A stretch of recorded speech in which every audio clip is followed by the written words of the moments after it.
గుండమ్మ ఒకతే కూర్చొని ఆలోచిస్తూ ఉంటుంది. ఇక అప్పుడే ఆదిత్య వచ్చి, ఏంటి గుండు, ఏం ఆలోచిస్తున్నావు, అంత పరధ్యానంగా ఉన్నావేంటి అని చెప్పి అనగానే, లేదండి నాకెందుకో ఇప్పటికీ కూడా పల్లవి మన కూతురే అనిపిస్తుందండి.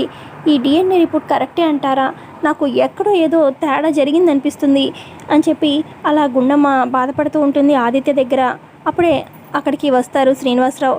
ఏంటమ్మా గుండమ్మ, మీకు తెలిసే కదా ఆ డిఎన్ఏ టెస్ట్ కోసం అని చెప్పి ఆ డాక్టర్ తెలుసు, ఆ ల్యాబ్ తెలుసనే కదా, నమ్మకంతోనే కదా వెళ్ళారు. మళ్ళీ ఇప్పుడు ఆ రిపోర్ట్ కరెక్టా రాంగా, ఎక్కడ తేడా జరిగిందని నువ్వే అలా అంటే ఎలా అమ్మా, ఎక్కడ తప్పు జరిగి ఉంటుంది చెప్పు అని చెప్పి శ్రీనివాసరావు అంటూ ఉంటే, లేదు మావయ్య, నాకు ఇప్పటికీ ఎందుకో పల్లవిని చూస్తుండే నాకు నా కూతురే అని బలంగా అనిపిస్తుంది. కానీ ఎలాగైనా తను నా కూతురే మావయ్య, ఎలా ప్రూవ్ చేయాలి ఏమండి, లేదంటే మళ్ళీ ఇంకొకసారి వేరే ల్యాబ్లో టెస్ట్ చేద్దామండి, మళ్ళీ డిఎన్ఏ టెస్ట్కి ఇద్దామండి అని చెప్పి గుండమ్మ అంటూ ఉంటే, మళ్ళీ టెస్టా అని చెప్పి అడుగుతారు ఆదిత్య. అవునండి, మళ్ళీ ఈసారి కూడా అలాగే రిపోర్ట్ వస్తే, నెగిటివ్ వస్తే ఏం చేద్దాము అని చెప్పి ఆదిత్య అంటాడు. లేదండి, ఈసారి కరెక్ట్గా పాజిటివే వస్తుందండి అని చెప్పి గుండమ్మ చెప్తూ ఉంటే, మళ్ళీ ఈసారి ఇప్పుడు పల్లవికి తెలియకుండా శాంపుల్స్ కలెక్ట్ చేయాలి. ఒకసారి అంటే కలెక్ట్ చేయగలిగావు, ప్రతిసారి అంటే అలా కలెక్ట్ చేయడం అవుతుందా చెప్పు, ఈసారి తెలిస్తే పల్లవి ఏమనుకుంటుంది, అది కరెక్ట్ కాదేమో గుండమ్మ అన్నట్టుగా చెప్తూ ఉంటారు ఆదిత్య. మరి ఎలా అండి, పల్లవి నా కూతురు అని తెలిసే మార్గం ఏముంది, ఎవరు వచ్చి చెప్తారు, ఎవరి ద్వారా తెలుస్తుంది అని చెప్పి అలా గుండమ్మ అంటూ ఉంటే ఆదిత్యతోని ఇక అక్కడే ఉన్న శ్రీనివాసరావు, ఇలా చేస్తే ఐడియా ఎలా ఉంటుంది చెప్పమ్మా, ఇప్పుడు 20 సంవత్సరాలు అంటే దాదాపు 22 సంవత్సరాలు అయింది కదా నువ్వు కూతుర్ని కానీ, నీ కూతురు నీకు దూరం అయ్యి, అయితే 20 సంవత్సరాల క్రితం ఓటర్ కార్డులు ఆ లిస్ట్ తీసామనుకో, అప్పుడు వాళ్ళకి ఎంతమంది పిల్లలు ఏంటి అని చెప్పి ఆ పిల్లల లిస్ట్ అలా కనిపెట్టామనుకో, అలా ఇంటింటికి వెళ్ళి ఇక వాళ్ళు పెంచుకున్న పిల్లల, లేదంటే దత్తత తీసుకున్న పిల్లల, సొంత పిల్లల, ఇవన్నీ కనుక్కొని వచ్చామనుకో, ఇక ఆ విధంగా పల్లవి వాళ్ళ అమ్మ దగ్గరికి వెళ్ళి వాళ్ళ ఇంటి దగ్గర కనుక్కున్నామనుకో, ఎంతో కొంత ఛాన్స్ తెలుస్తుంది కదా అని చెప్పి అనగానే, అవును మావయ్య, ఈ ఆలోచన ఏదో బాగానే ఉంది, ఈ విధంగా ట్రై చేద్దామండి అని చెప్పి గుండమ్మ ఆదిత్యతో చెప్తూ ఉంటుంది. మరో పక్క ఇటు చరణ్, అక్షిత రూమ్లో ఇరుక్కుపోతారు కదా స్మోక్ బాంబ్తోని.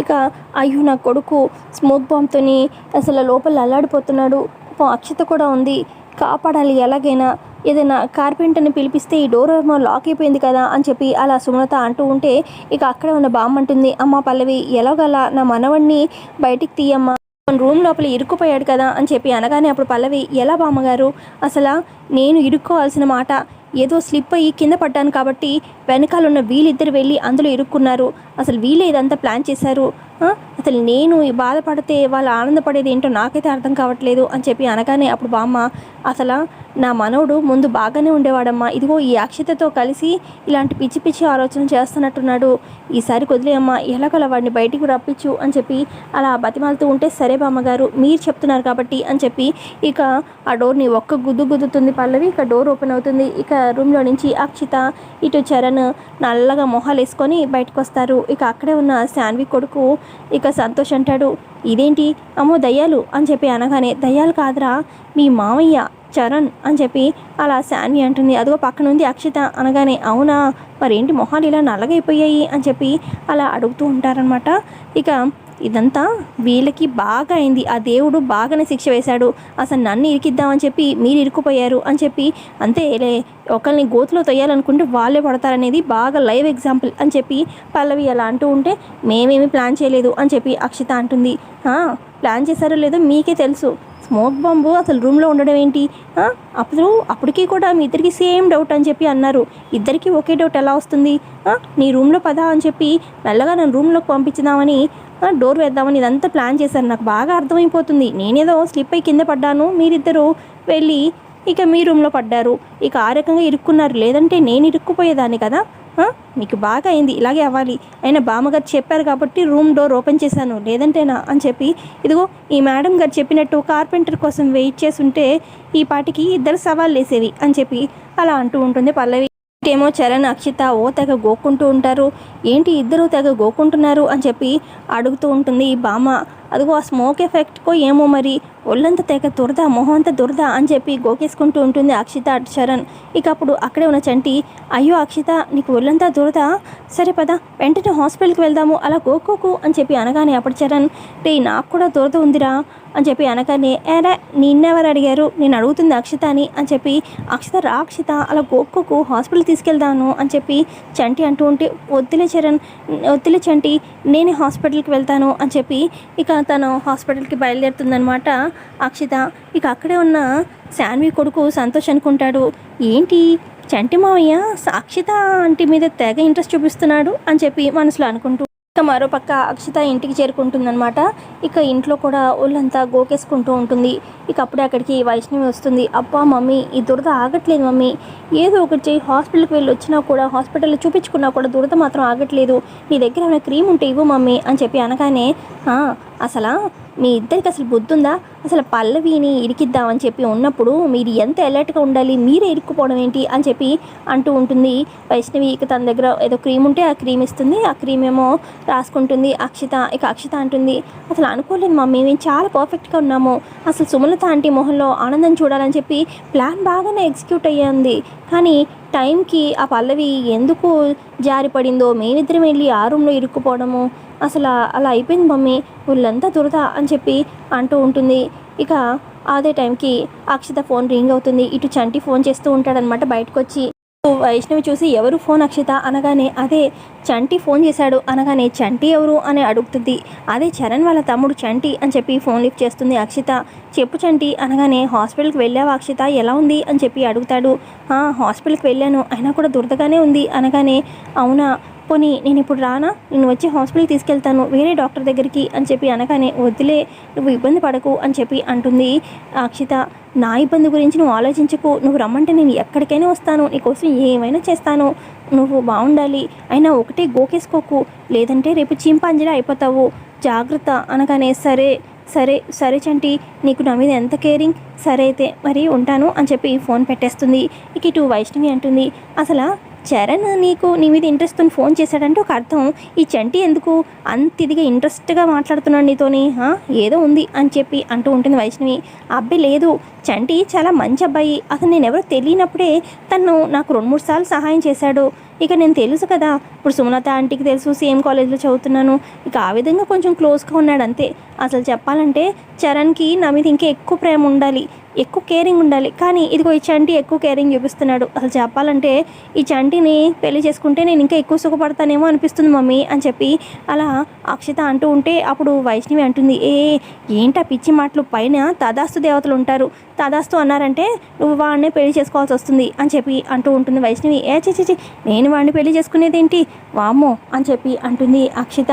మరి లేకపోతే ఏంటి, అలా ఇంకెప్పుడు అనుకో అని చెప్పి, అయినా ఆ చంటితో కూడా క్లోజ్గా ఉండడం మంచిదేలే, ఇప్పుడు ఆ ఇంట్లో అందరితో మంచిగా ఉంటేనే కదా రేపు నువ్వు చరణ్ని పెళ్లి చేసుకొని వెళ్తావు ఆ ఇంటికి, ఇక ఆ బామ్మ ఒక్కటే కదా నీకు కొంచెం దూరంగా ఉంటుంది నీతోని, మిగతా అందరితో మంచిగా ఉంటే నీ సైడే ఉంటారు అందరూ అని చెప్పి మమ్మీ నేను కూడా చరణ్తో క్లోజ్గా ఉంటున్నాను, అదే చంటితో క్లోజ్గా ఉంటున్నాను అని చెప్పి అంటుంది అక్షిత.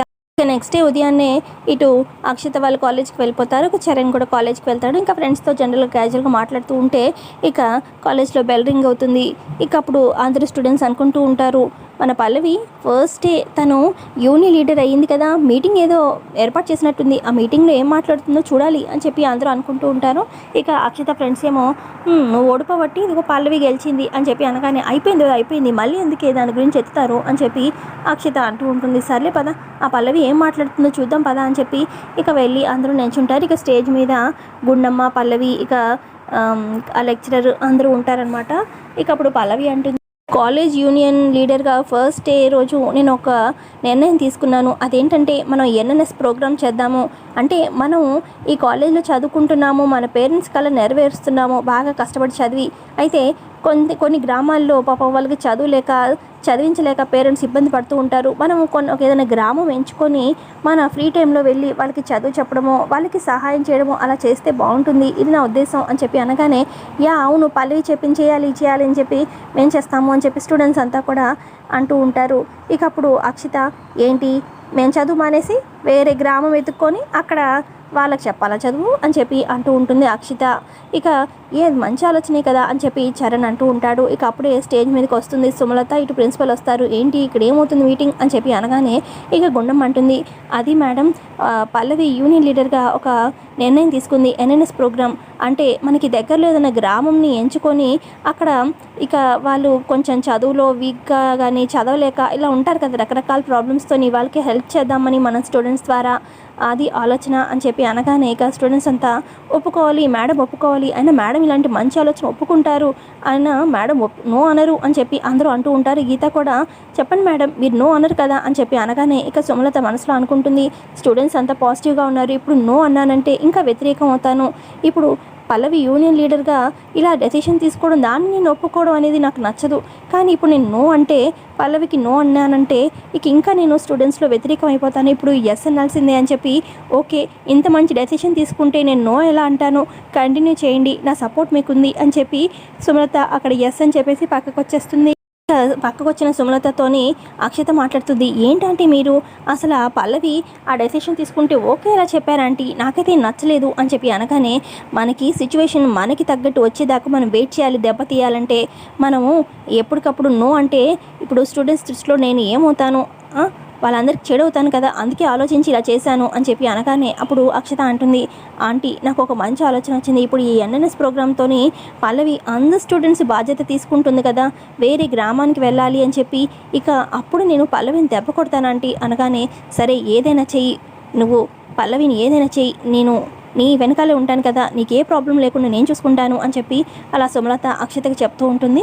ఇక అప్పుడే అక్కడికి వస్తాడనమాట చరణ్, మమ్మీ నువ్వు పల్లవి తీసుకున్న డెసిషన్ని నువ్వు సపోర్ట్ చేసావు, స్టూడెంట్స్లో అందరూ నీ గురించి మంచిగా మాట్లాడుకుంటున్నారు, పాజిటివ్గా మాట్లాడుతున్నారు, నువ్వు మంచి పనిని సపోర్ట్ చేసావు, నాకు బాగా నచ్చింది అని చెప్పి చరణ్ అంటూ ఉంటే అవునరా నేను మంచి పని ఎప్పుడు సపోర్ట్ చేస్తాను అని చెప్పి అంటూ ఉంటుంది. సరే మమ్మీ అని చెప్పి అక్కడి నుంచి చరణ్ వెళ్ళిపోగానే అప్పుడు అక్షత అంటుంది, ఆంటీ చరణ్ ఏమో ఆ పల్లవి ఏ చేసినా ఓకే అంటాడంటీ అనగానే అప్పుడు సుమలత అంటుంది, చరణ్కి పల్లవి అంటే కోపమే, కానీ మనలాగా ద్వేషం లేదు, మనలాగా ద్వేషం ఉంటే తను మంచి చేసినా కూడా మనకి నచ్చదు కదా, అలాంటి క్యారెక్టర్ మనం, కానీ చరణ్ మంచి చేసినప్పుడు అవతల వాళ్ళు మంచే అన్నట్టుగా ఉంటాడు వాడు, సో మనం పల్లవిని దెబ్బ కొట్టాలి అనుకున్న విషయం చరణ్కి తెలియకుండా మేనేజ్ నువ్వే చేయాలి అనగానే అలాగే ఆంటీ నేను పల్లవిని ఎలాగైనా దెబ్బ కొడతాను అని చెప్పి అంటూ ఉంటుంది అక్షిత. ఇంతే అండి ఎపిసోడ్లో జరిగింది. ఎపిసోడ్ వస్తే ఖచ్చితంగా లైక్ చేయండి. Thanks for